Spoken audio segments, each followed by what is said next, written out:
I'm Dale Smith for Looney Politics, and one bill to watch in the new year is Bill C-22, which seeks to establish the Canada Disability Act.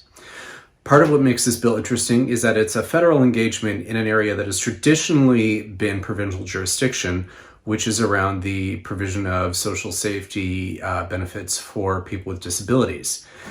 It's going to use the Income Tax Act and other federal mechanisms to provide a supplement to their incomes, which will hopefully help to alleviate the kind of legislated poverty that they live in.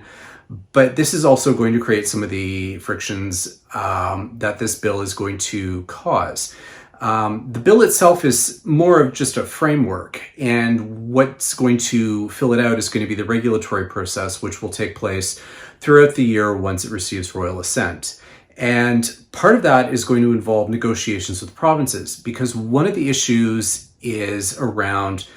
how it's going to interfere or interact with those provincial benefits, and in such a way that it won't cause the provinces to either claw back their own benefits because of the federal top-up, or that will remove other benefits such as dental care or pharmacare or so on for these recipients on the provincial program, because they will have passed the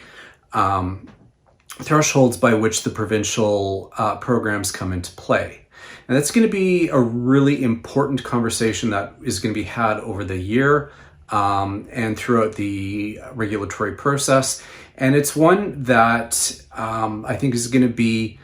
one where we may learn some lessons out of CERB. We did find during CERB that certain provinces were engaging in clawbacks,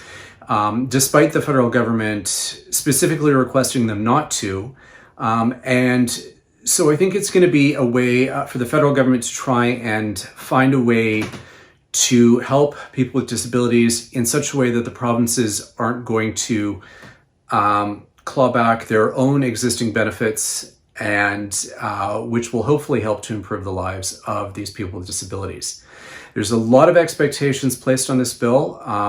and rightly so, and we'll see if the government can get it to the finish line and through not only the legislative process, but also through the regulatory process throughout 2023. For Looney Politics, I'm Dale Smith.